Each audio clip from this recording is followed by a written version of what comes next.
Hello everybody, this is me, Dusty Circuit here,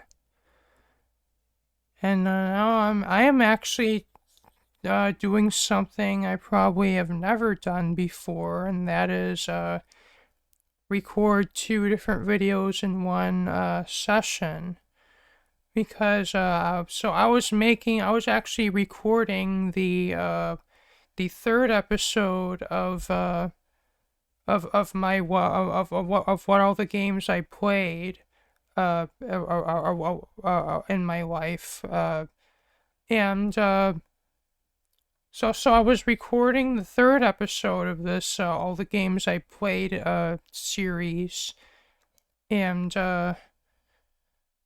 I was just it's like when you're talking, it's often I often lose track of the time, and it's like what felt like 30 minutes of me talking. I then just glanced over at OBS and while I was recording, and then saw that I've been recording for an hour. And so, really as of interest is to keep my videos like to at least relatively manageable length. I'm trying to keep them at least like around an hour in length at most. And I just figured that most people would rather watch three 1 hour long videos instead of one 3 hour long video, because it kind of makes it easier for people to just watch a video in chunks, kind of like on their own time. So anyway, so where I left off is I've been talking about specifically the Flash games or browser-based games that I have played. And I've talked about, I think, like a few, like maybe 5 or 6 of them, but at least a few of them I spent like 20 minutes talking about just one game. And I had to end my video, cut my talking short just to keep my video to a relatively manageable length. So where I left off, I was talking about these Flash games, and I think I was on the topic of Flash games that are sort of like a sandbox kind of experience, and I guess staying on that type of genre, another game that I ended up playing a lot was it's called Shellcore Command, and it's basically this like it's very like retro looking. Like it looks like literally looks like an arcade game from like the 80s. And it like has like wireframe graphics, and like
I guess it's sort of, I guess the term for that is vector graphics, and like it's basically just lines, and basically, and it's sort of like another way that like really old video games actually were displayed, like instead of like pixels, like some old video games were just like a wireframe basically. And so pretty much, so this game, it's like you're basically, it's sort of like kind of a space science fiction, like space combat type of a game. But it's actually, it turns out that you actually are the spaceship. It's like you actually, it's like instead of just like, instead of, I guess, the spaceship being a vehicle, you actually play as it. It's like you're kind of like this robot kind of a thing. It's kind of interesting, but it's basically how the game works is you you're this kind of this spaceship kind of a deal, and you actually can so it's you can actually add parts to it that increase your health and give you additional weapons. And then there's also different parts that give you like certain abilities, like more speed, more agility, and more or like or like faster health regeneration, and many different abilities. And though there were three different, like, I believe there were three different versions of Shell Core Command that actually were released to the web anyway. Shell Core Command Episode 1, which is, I guess, like the first of the main storyline of the game. And there actually is like a tutorial level that you can actually load into first. That is just sort of like a basic, like, defend your base kind of mission and take over the enemy base type of a thing.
Or really you're destroying the enemy base to win. And though it actually has like kind of a tower defense slash siege kind of an element to it, where you actually there's the ship combat, like the space combat type of elements, but then there's also a tower defense element where you actually can purchase, so you can actually get turrets to either defend your base, or there's also turrets to there's also siege turrets that you can actually use to attack the enemy base. And basically, and really, at least for that tutorial level, it's just you're learning. It just teaches you how the mechanics of the game work, and it just teaches you how to add parts to yourself, and then how to like do how to like take over like enemy like the enemy base, and how to actually win the game and stuff. And then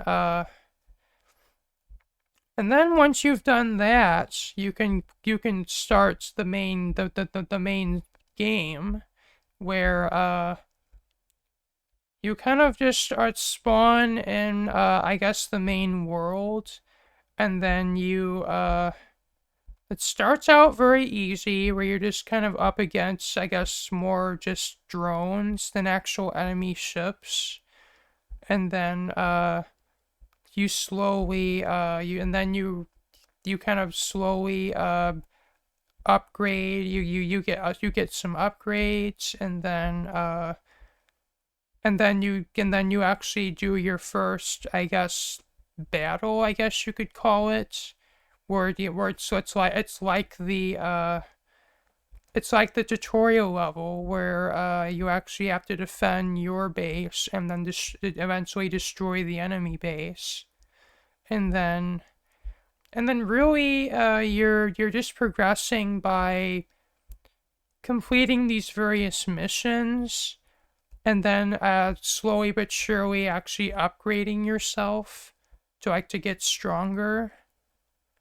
And though there's also an element where there's also kind of a grinding kind of an element, where actually when you actually defeat an enemy, and when you defeat an enemy, though it's only if you defeat an enemy, I guess Shellcore they're called. Like if you defeat like an actual enemy, they have a chance of dropping a part that you can actually pick up. Though I forgot to mention, like you and like the other friendlies are colored green, and then the enemies are colored red. And so basically, if you defeat an enemy, there's a random chance that you'll just get a red part. That's just kind of like, basically it just kind of spins around, and you can actually pick it up with your tractor beam. Oh yeah, that's another thing you have. And it's also used to pick up what are called power orbs,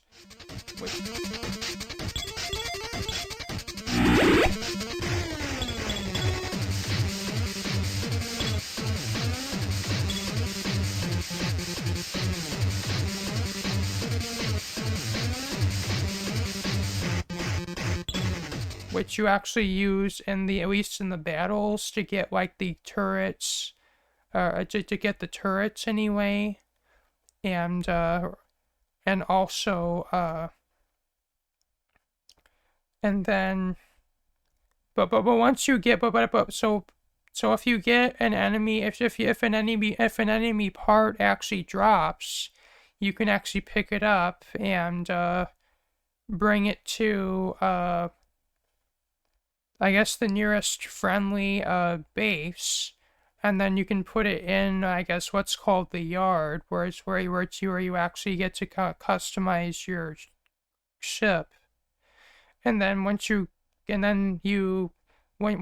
have the part, when you're actually carrying the parts, and then you click on the yard, it basically puts that part into the inventory of parts that you can actually use. So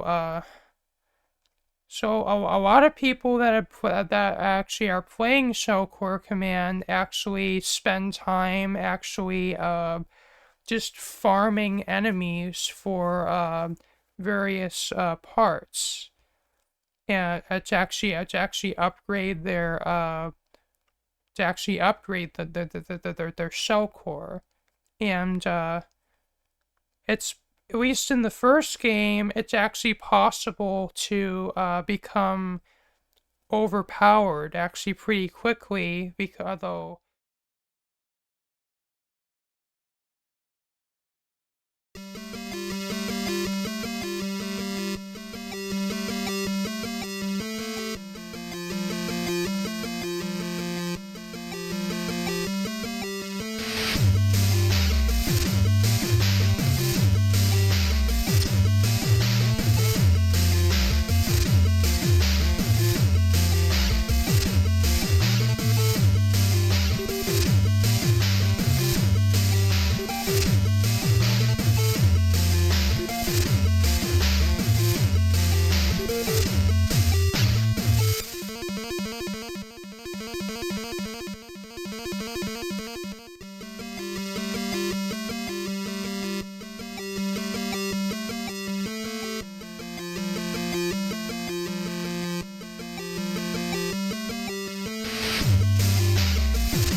The one, I guess, exploit of the first game anyway, though it does exist, I guess, in the second game, though there are these actually, so the map is actually divided into various sectors, and then there's friendly sectors, there's, I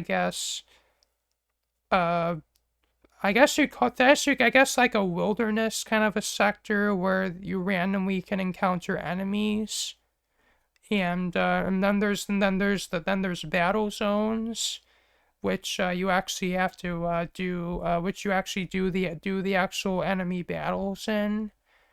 And then there's what are called dead zones, which really exists on the map just to make it so you can't just beeline from one place to another. Like, you actually have to go around. You actually have to go around these dead zones, and well, they're called dead zones because from being in them, you you randomly take damage. Like, I guess they work similarly to the storm in Fortnite, if you played Fortnite before, and it's like a damage tick that like happens. I think every like it's I don't know, I don't remember if it's random or if it's every 3 seconds. I think it's random, but you take damage just from being in these dead zones, and really the point of them is to make it so you can't go through them. But if you actually have but if you have enough speed on your shell core, and you have enough speed boosts, it actually is possible to just literally speed your way through a dead zone, though it is kind of a risky move, and you have to be pretty fast in order to get through it alive. And though Oh, I also forgot to mention that in Shellcore Command, you actually have two different kinds of HP or health. There's Shell, or what's called Shell, which is like, I guess, like when you take damage initially, is you actually lose that health, and it regenerates slowly over time. And then you have Core, which unlike Shell, actually doesn't regenerate unless you actually go to a yard and rebuild yourself, or you die and you respawn, or there's also a core heal ability, but you don't actually get that until I think the later games, though though once you run entirely out of shell HP, if you get shot by an enemy, you basically parts can fall off, and if if your core gets hit, like when you're out of shell HP, you actually start to lose you lose core HP, and if you run out of core HP or health, you die. And you have unlimited respawns. Well, unless you're actually playing unless you're playing the in the story version of the game, you have unlimited respawns anyway. Though yeah. The reason I brought up the dead zones was at least in some of the dead zones there is a certain type of enemy that actually appears when you enter the dead zone.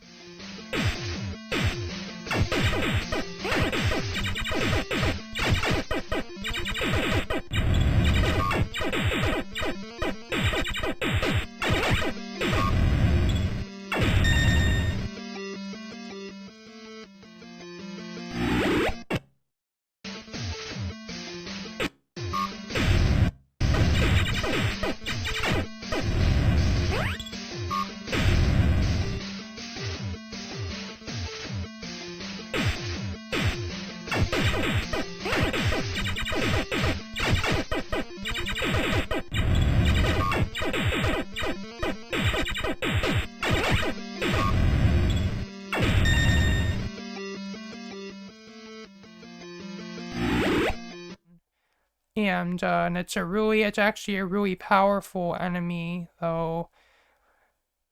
Some players actually manage to I think there's a random like slim chance that if you exit the sector at the right time, you actually can have the dead zone ships actually leave the dead zone, and you can actually fight them outside of the dead zone. And it's basically and at least in the first game, it actually is possible to get parts from those enemies. And I think in the first version, in the first game of Shellcore Command, those dead zone enemies are I think they give you them. They have the most powerful weapons in the game, and where I think most of the weapons are only level 1, these actually are level 3, as I think they're actually large parts. There's also different classes of parts, but in the first version of the game, I think there's only small and large. Though the dead zone enemies are the ones that drop the large parts. And if you're willing to spend a little time grinding, and if you're actually powerful enough to at least survive in the dead zones, at least for a little bit, you can actually farm. You actually get at least one chance to actually kill a dead zone enemy inside of a dead zone if you're not able to lure it outside of it, and you can and there also is the random chance of getting a drop from a dead zone shell core, and if you farm enough of those dead zone ship parts, you can basically become like god levels of overpowered.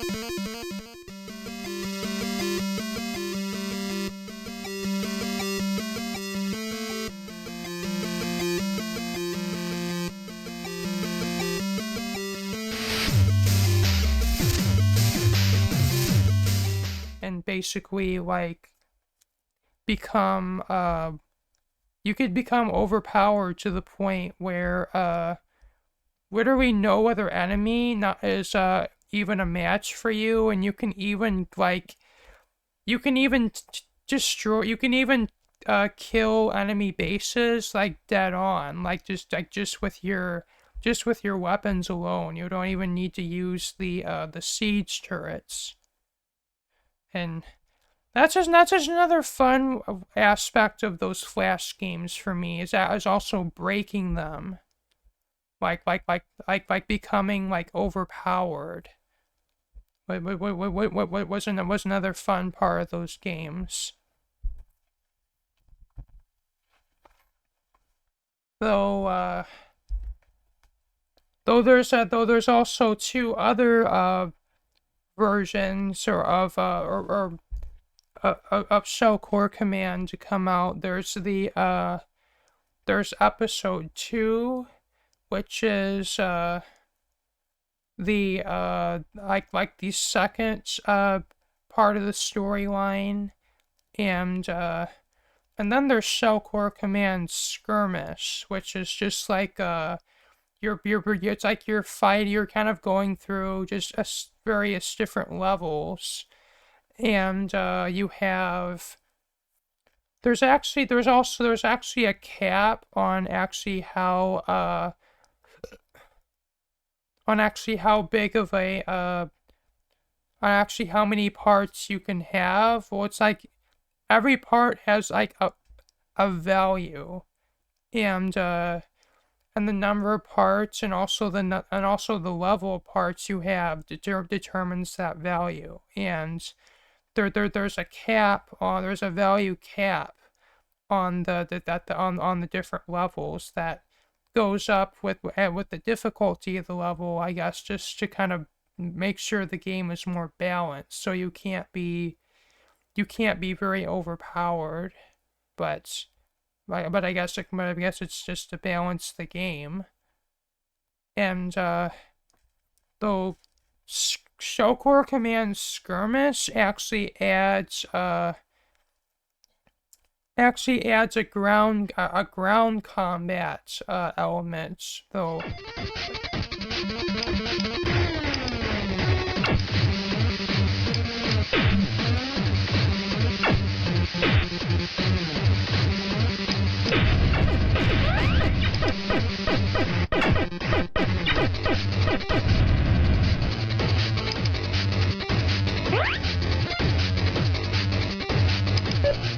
The combat that I guess you do and that you do in the first game is air combat, and which is with shell cores, or the ships that you play as, and the main enemy characters, and then what are called drones, which are just smaller, more nimble, but just more weaker ships that actually shell cores can spawn, or you can actually buy at an outpost, or in the battle zones. And but ground combat that's introduced in Skirmish actually is actually you can buy tanks in actually a different kind of structure that's called a bunker, and basically so these tanks can only traverse platforms that are actually placed throughout the level, and the only way for them to go from one platform to another is you to actually pick them up with your tractor beam and move them to the next platform. Though when you're actually carrying a tank, it actually is vulnerable to enemy air attack. Though when they're on the ground, they're only vulnerable to ground attack, and pretty much the only weapon that can actually attack the tanks is torpedo turret, though I think there's other weapons later on that can attack the tanks. And so the way you defend against enemy tanks is by placing the torpedo, either by using the torpedo turrets or by purchasing your own tanks to actually shoot the enemy tanks. And in the ground battles, there's also another type of base which can only be attacked by ground vehicles. And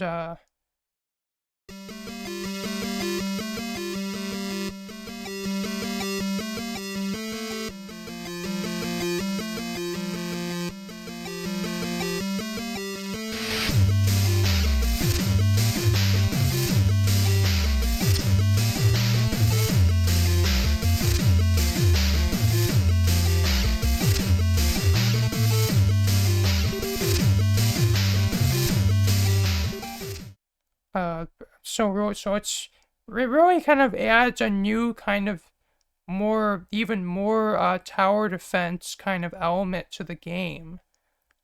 And so it's like, really, if you think about it, it's sort of like tower defense and space combat, and also I guess sort of like role-playing kind of elements all rolled into one game, because you also talk to different characters, at least in the story version of the game. And basically, and so what the skirmish version, there's that at least that's when you're actually first introduced to the different tiers of parts. Like there's small parts, medium parts, and large parts, which also give you different tiers of abilities. And in the second, also starting in the skirmish version, but also continued in the episode 2 version, the abilities actually are separated between active and passive. Like you can get an active shell boost, which restores your shell HP.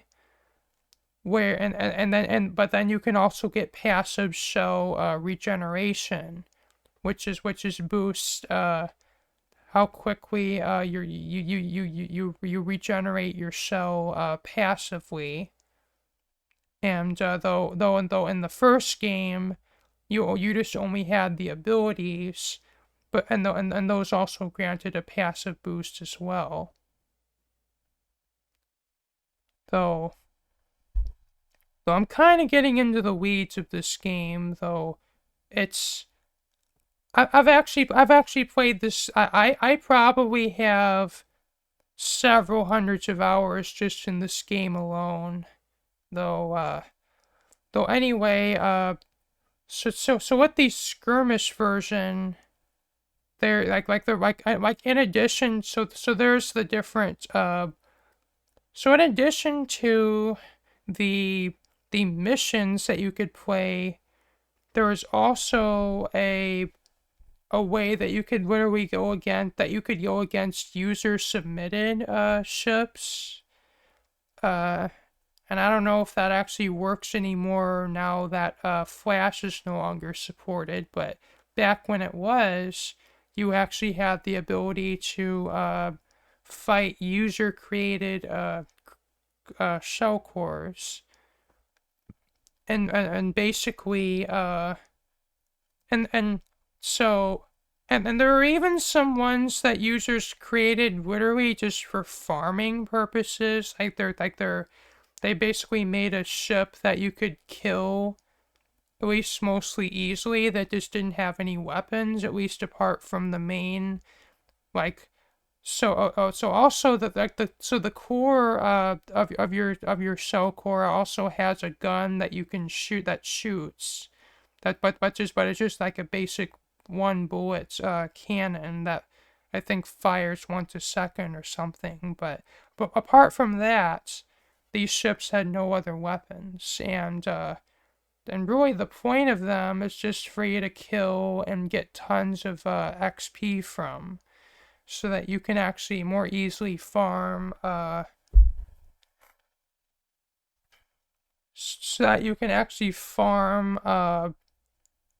money to actually purchase parts to upgrade your shell core. But then there's also the cap that you had to kind of contend with, and I remember shell core command skirmish kind of being quite difficult for me, and I think many different times I think I would have had to.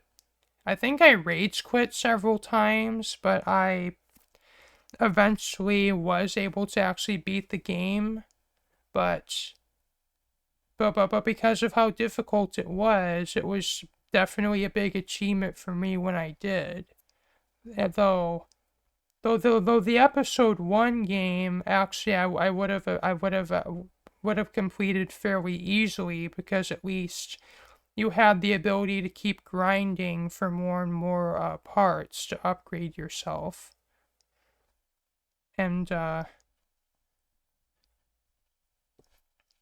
though the Shell Core Command episode 2 actually sort of combines elements of the episode 1 and the skirmish game, and also adds some more elements of its own, like you basically so the episode 2 game is more of just a continuation of the episode 1, is more just like, I guess, a remaster of the game. It's like you can play episode 1 within that version of the game, and so but what this does is it adds so that, like, so in order to use higher level parts, you actually have to upgrade your core, and also you get a limited amount of slots unlocked only at the start of the game. And as you progress, you have to upgrade your core to unlock more of them. And how you actually upgrade your core is actually by doing what's called shard mining, where like there's this sector that's actually near to the what's called the capital area, or at least the friendly capital, because there's also an enemy capital. But so there's this area that's just full of these, like, I guess sort of like blue, like kind of like turquoise blue looking asteroids that basically that you can destroy, and they drop a shard, and you have to pick up that shard, and then in order to cash it in, basically you go to the yard that you actually go to actually change your reconfigure your ship, and then basically you just go into that interface, and then it turns in the shard.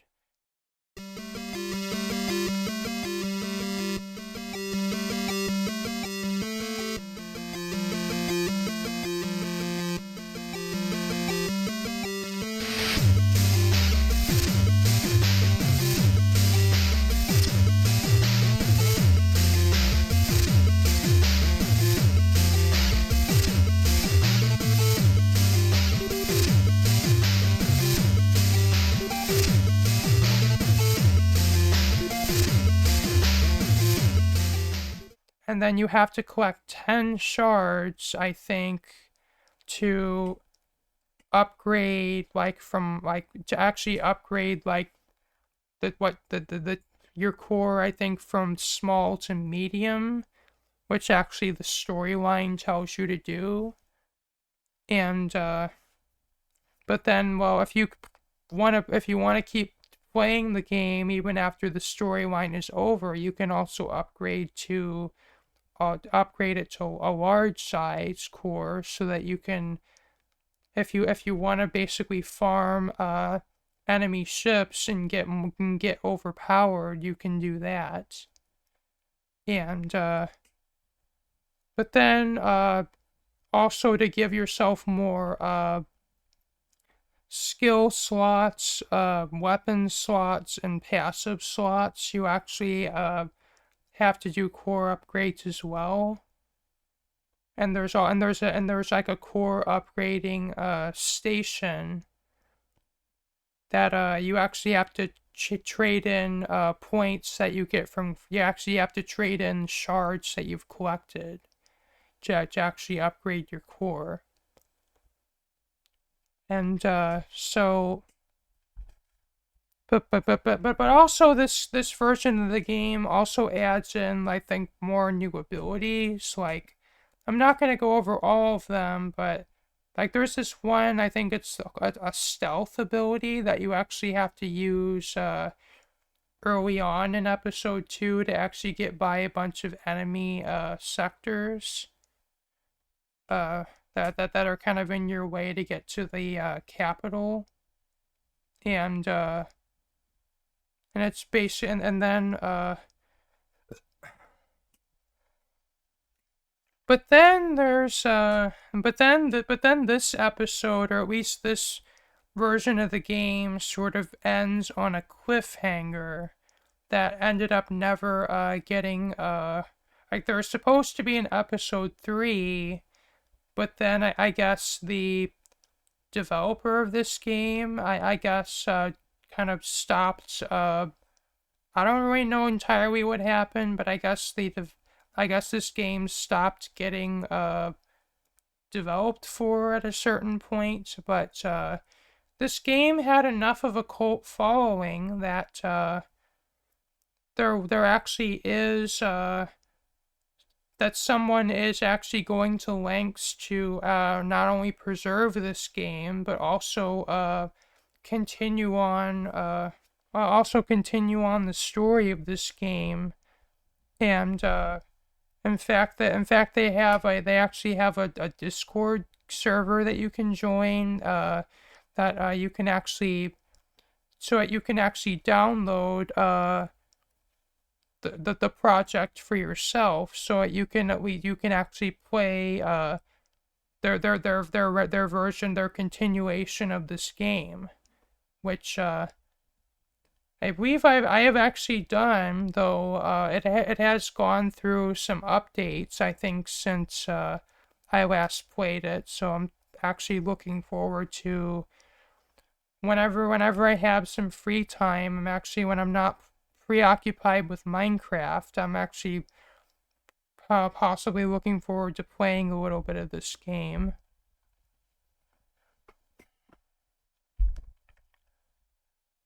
But you probably actually noticed a bit of a running theme with my games. Like a lot of them are adventure based, and a lot of them have some kind of a sandbox kind of element to them, or a lot of them are about like either building or customizing, and it's just what I liked about Shell Core Command, at least aside from the combat, like kind of course, the coolness of like these spaceships fighting each other is also the all the customization and the different weapons or different abilities, and also the story element as well.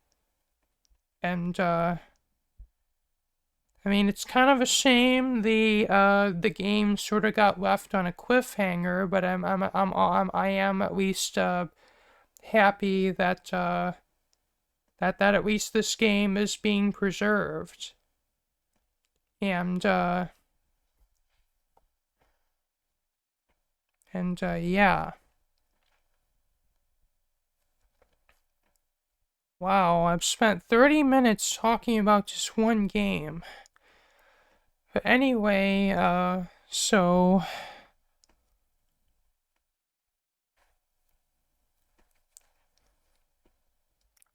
I could talk about this for many more hours.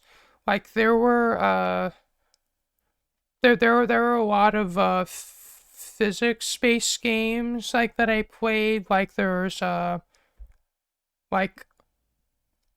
there were a few I guess castle siege type of games. Like there's Crush the Castle, which there were like 3 different versions made for that.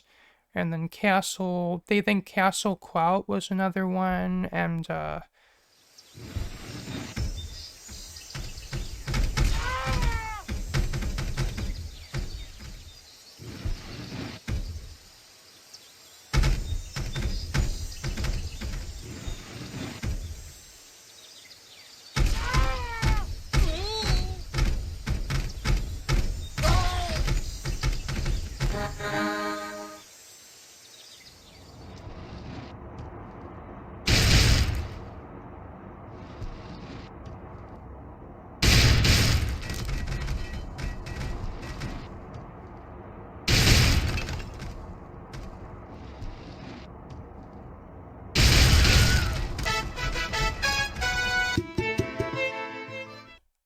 and there were but really it's like they're these physics-based games where you're not trying to knock down a castle and well kill all of its occupants, but there's like different twists on it. Like you have to save like there's I guess objects that you have to save, and then there's different like at least with Crush the Castle anyway. There's different types of like ammo you could use, and in Crush the Castle 2, the sequel, there's like you go from using stones to bombs to like magical like potions and like different things, which is kind of interesting. And like I mean, I could go on and on about the different like types of these games, but they're really just kind of different spins on the same concepts. Though though there was also at least for Crush the Castle, there were I believe for both 1 and 2, there was like a version of the game that was specifically that like included player submitted castles. So it's like you can basically play you can actually so it's like you could actually play against like player submitted content, which was pretty cool. And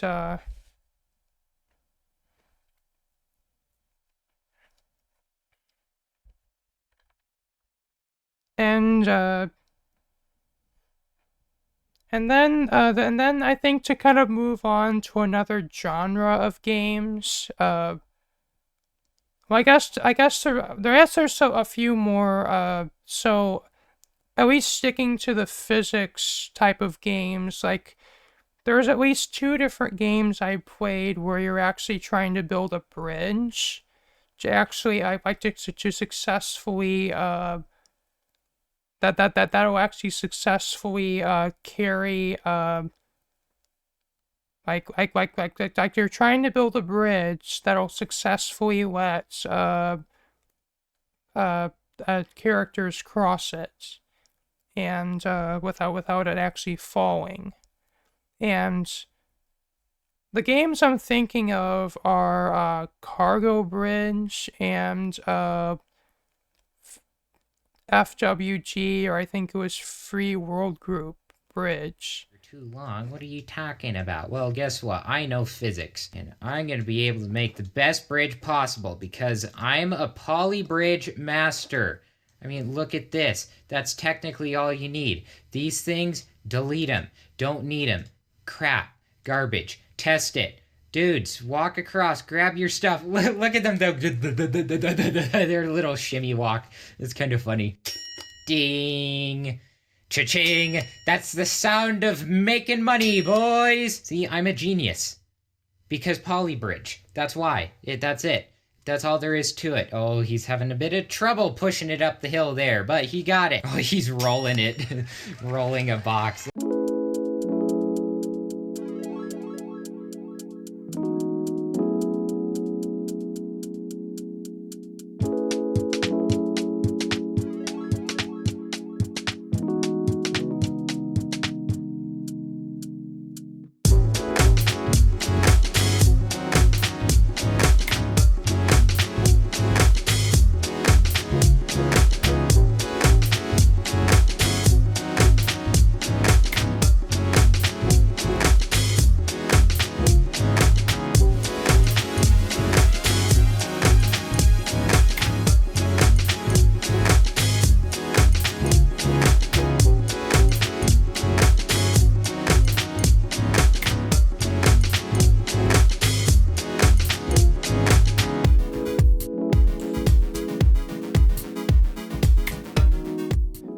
And these games are actually pretty cool because they actually simulate the stress, like actual different members of your bridge that are under a lot of stress actually turn red, and basically and they actually simulate like what parts of your bridge would be under the most stress, and it's like, and like, there's many different ways to solve a particular level, but it's like, you're given, I think, like a budget, and really your goal is to build a bridge that's a successful bridge within a given budget. And then that's another type of game I played. And then there are like demolition kind of games where your goal is to knock down a building without knocking down a nearby building. And the games that come to mind here are Demolition City 1 and 2, and I think this other one called Building Blaster, I think it was called.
And then another one was called Demolition Dude, which you're literally launching like a character like to knock the building down, which is kind of funny. And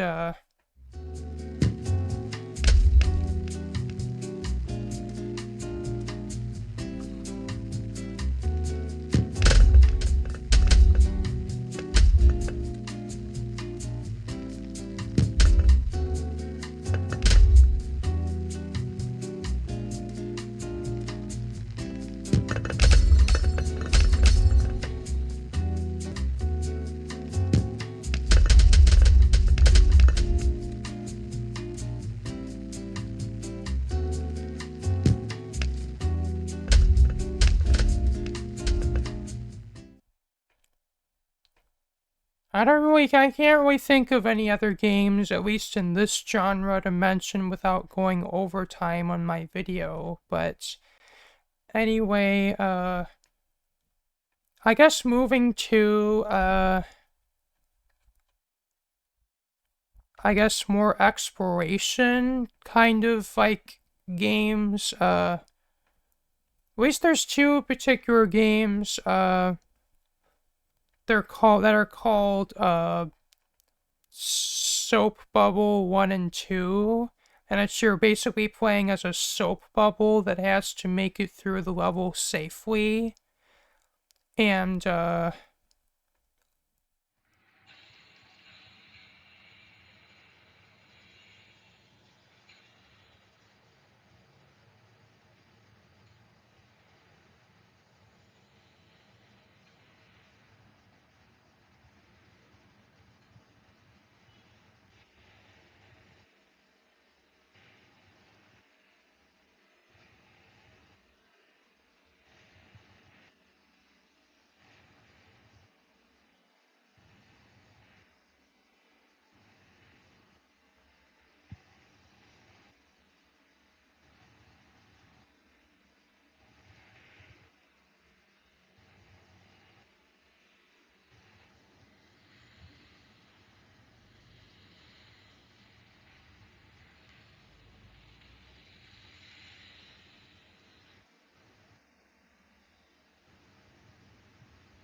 it's like, I believe the first one takes place in like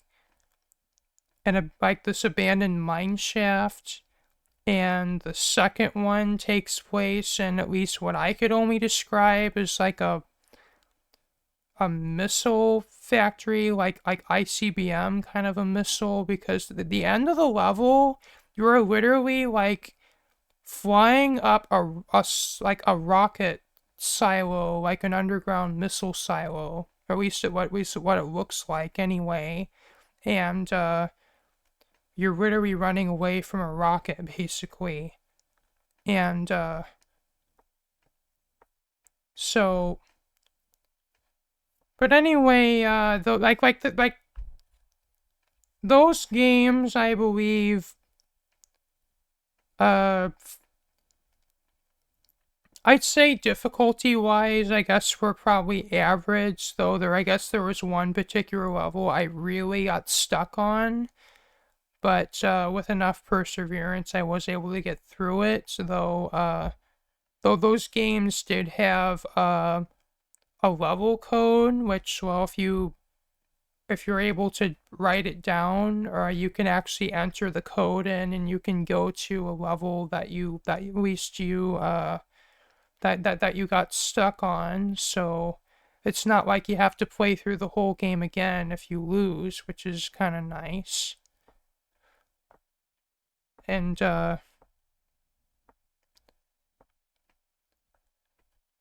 then there's this whole series of games.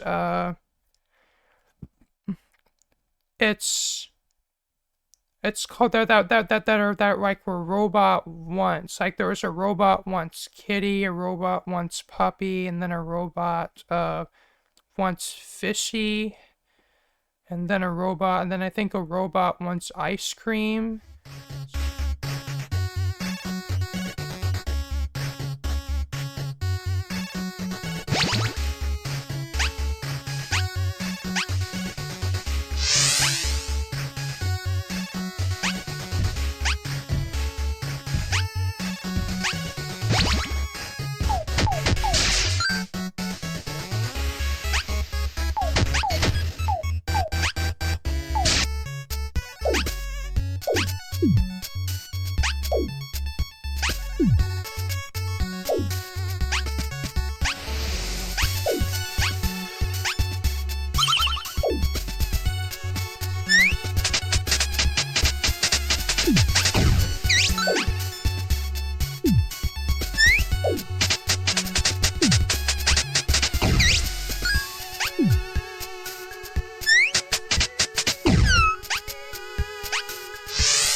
Kind of a silly kind of a name, but they're basically like retro, like 8-bit kind of inspired Metroidvania type of games where you play as this robot that is trying to reach either the kitty or the fish, or depending on which game you're playing. And you're actually, in order to progress, you have to get you have to get these upgrades that give you abilities like in the Robot Wants Kitty game. You don't even, it's like you don't even have the ability to, it's like you literally just have the ability to jump once.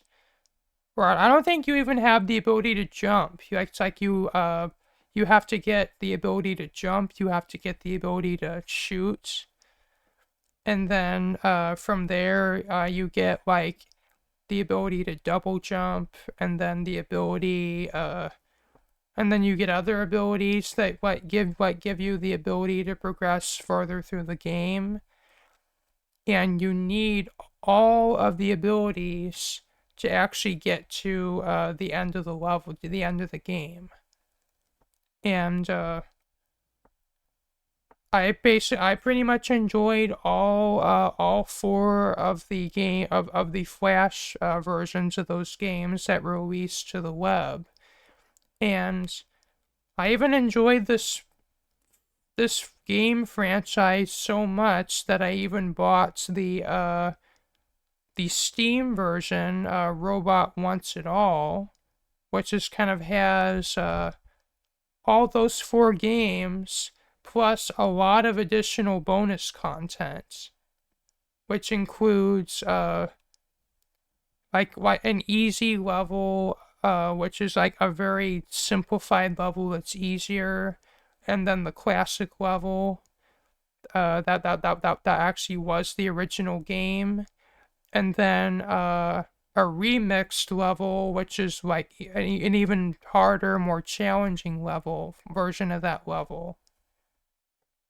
And there's even levels that are totally new as well. And also for playing the game, you get you get like an in-game currency that you can actually spend towards different some like you can like there's cosmetics you can get, but then there's also upgrades you can get that like give you different abilities and stuff that you can actually like go, so you can go back to a level you've beaten before with new abilities, or even you can go to a level you've never played before with new abilities. And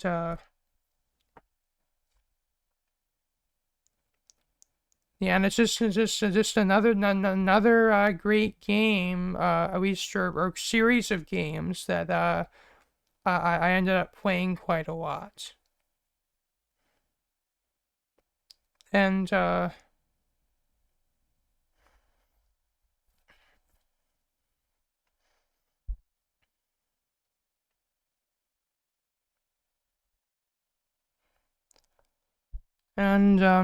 videos kind of this video is approaching the 1 hour mark, so I'm gonna try to wrap this up soon. But if those, so there's there and then there's another franchise or group of I guess another uh type or genre of games I played a lot is also I guess they're called point and click games, where it's you're really are just you're kind of in really it's really how you play this. It's like a puzzle kind of a game where you kind of move from room to room or scene to scene, and the object is to like escape or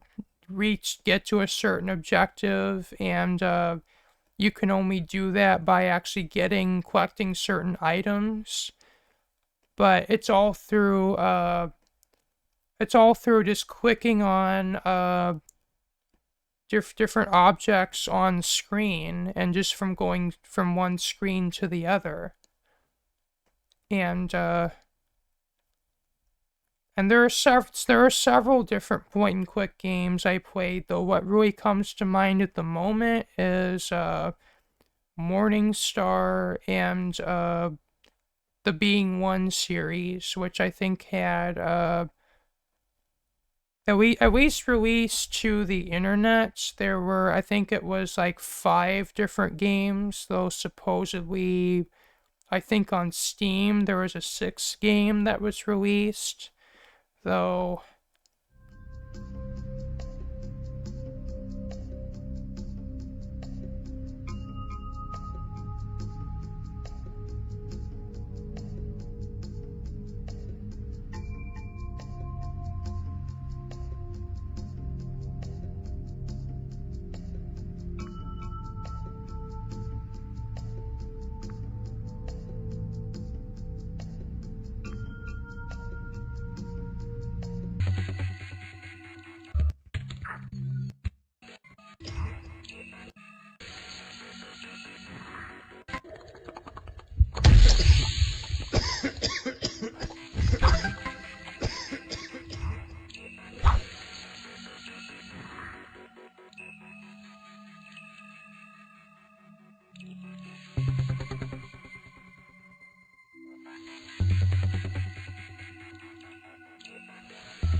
By watching YouTube videos, I also learned that the same creator of that game also made an Urbex game, which kind of plays on the whole like urban exploration, where or the art of exploring abandoned buildings. But it's kind of a game based on that, though I think it had like. I've never played that one, but I've seen I've seen it on well, at least I've seen it played on YouTube YouTube anyway. though.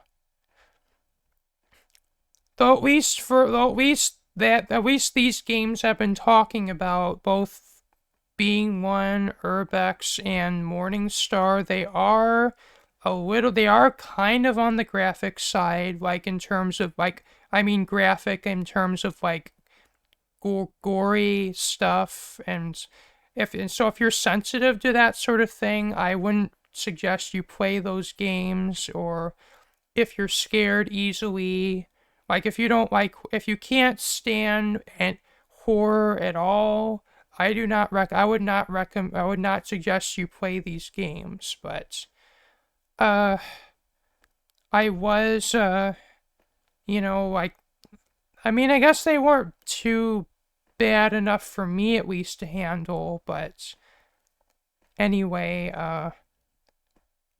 so believe there were other point and click games I played, though at least none really that come to my mind at this time. Though I guess going back to there was also another game I ended up playing that was, I guess, sort of similar to Shellcore Command, but it's, I guess, different. But it's the same concept, but it's a different game. It's called Bubble Tanks, where you're basically like it's basically it's similar to Shellcore Commands, but instead of like polygons, like wireframe shapes like that kind of look like spaceships out of like some arcade game from like the 80s or whatever.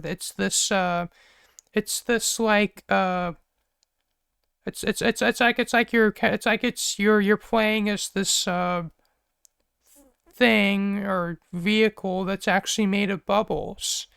And We could.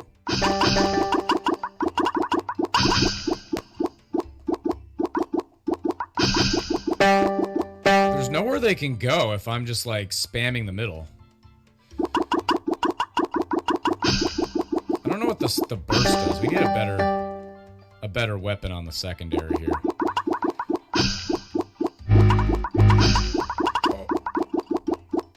Oh, didn't mean to do that.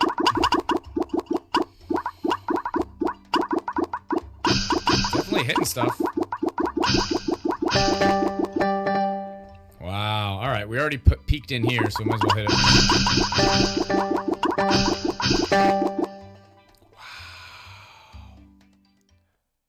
And there's, I think, like, this was actually a series of games. I think that's at least 4 to 5 different games. And, at least the main, so for the main game, like, I guess the main, story part of this game, you're just kind of moving between, like, it's divided sort of into sectors, like Shellcore Command is, but it's like called bubble fields, and and instead of being confined to like a certain maze of sectors that are safe, you're more or less free to roam freely around. Though the farther out from the center of the map you go, actually the harder the enemies get. So if you actually want time to just get stronger without facing really hard, difficult opponents right away, the best way to actually play Bubble Tanks is just to go like in a spiral kind of pattern, where you just go to the first sector out from where you start, and then just go in a circle, and then go out one more, and then go in a circle, and then just kind of go in that pattern until I guess you feel confident enough to just keep going straight outwards. And then I think the only game I remember playing all the way through was Bubble Tanks 2, and at least in that game, if you go out far enough, you actually meet the boss, and then once you beat the boss, you've beaten the game. And though I guess sort of similar to Shellcore Command Skirmish, there was a version of this game called Bubble Tanks Arenas, where it's more like you're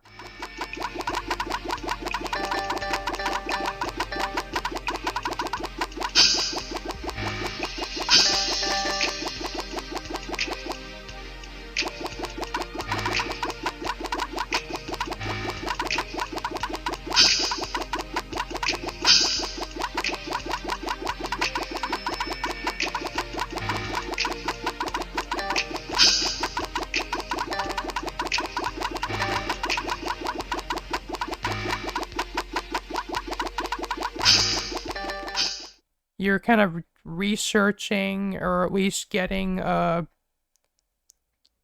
you're just kind of progressing just level by level, and you get the ability to like customize your bubble tank in an editor, and you can kind of more or less make it the way you want.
And where in the other games you just get to pick between pre-made ones, and really just the object is to just make it through the levels, and just kind of as you get better like weapons and stuff, you can like upgrade yourself more and more. And I believe even in that game there even was a feature to even play user-made content or fight against user-made bubble tanks, but it was I don't think that actually works anymore now that the Flash is no longer supported. But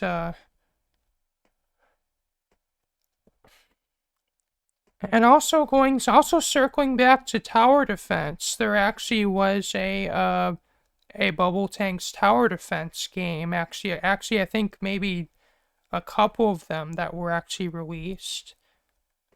And so really, where it's like Bubble Tanks but tower defense, which is kind of interesting. And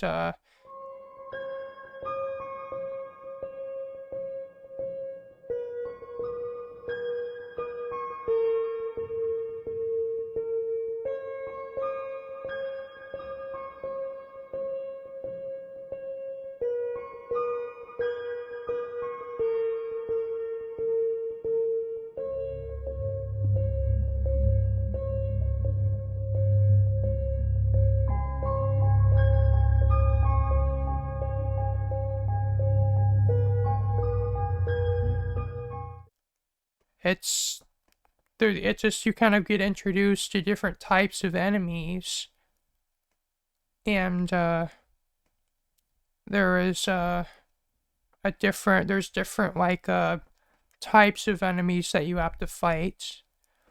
But what's interesting about Bubble Tank's tower defense, at least, is there is even a way to combine towers into like bigger ones. Like you could, like, if you fully upgrade 4 towers, you can combine them into what's called a mega tower.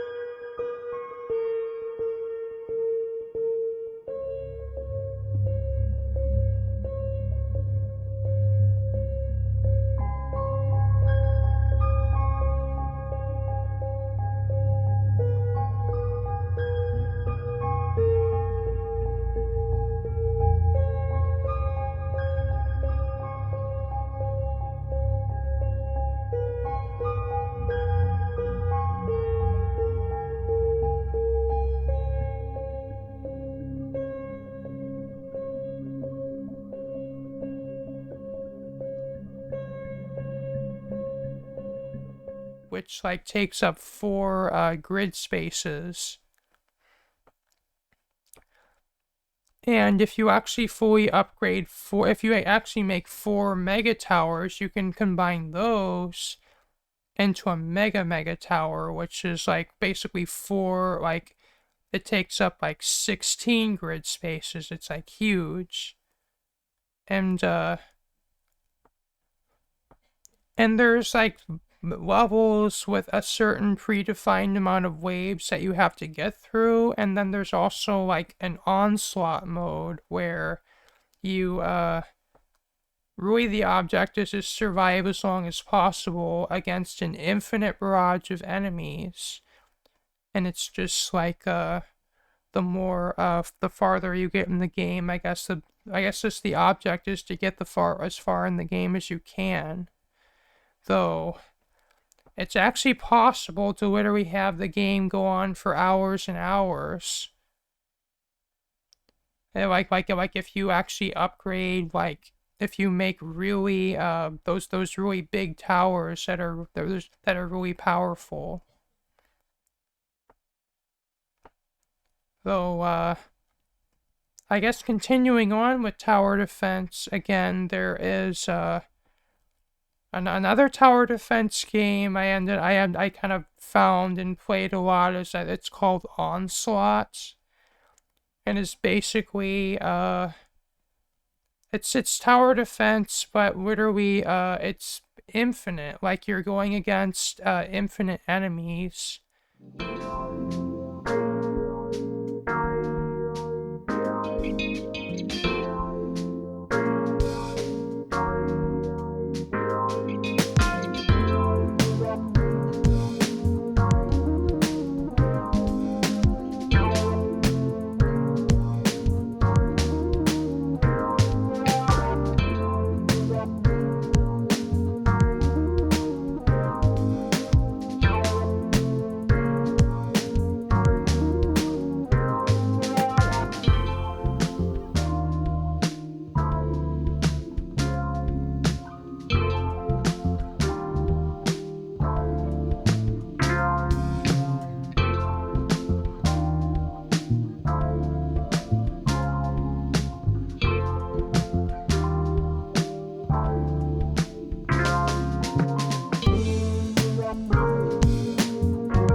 Like, at least that mode of Bubble Tank's tower defense, you're trying to survive against unlimited enemies.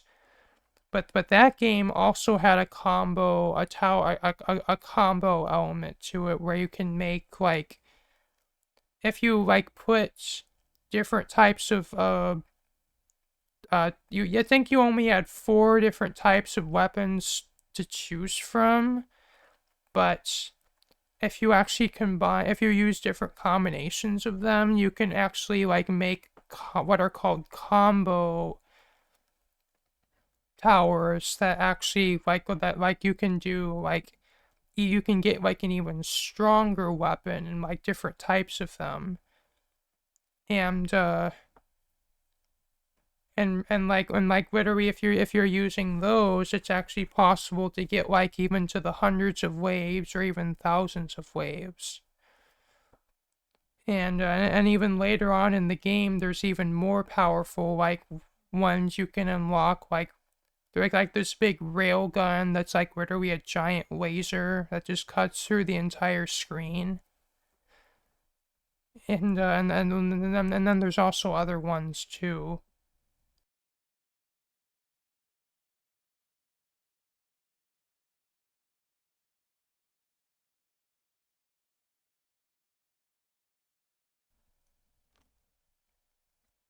But this video is really, at this point, I am at an hour and 12 minutes, so I guess I'm gonna end this here. And I guess I am gonna need a third video to talk about at least the other really more of the other Flash games I remembered. It's kind of unforeseen that I'm gonna need multiple videos to go over all of these, but I've talked about I have played a lot of Flash games. Like it's probably like the actual number of games I've actually played is probably even and maybe in the low hundreds. Like I'm not joking. And like I don't know, I think just from these 2 videos I've talked about maybe 10 or 20 different games, and those are really only the biggest hits for me. Like I'm not even I'm glossing over just the games that would have just been very short-lived like enjoyment for me. I'm really just talking about the games I ended up spending a lot more time playing, or at least were most memorable to me. And anyway, thank you for watching. If you liked what you saw, remember to leave a like, comment, share, and subscribe. And stay tuned for the next episode of this of all the games I played, where I guess I'm gonna be talking about even more Flash games. So, so stay tuned. And if you liked what you saw, remember to leave a like, comment, share, and subscribe. And if you want to see more of my videos, be sure to hit the bell for notifications. And peace out. Bye.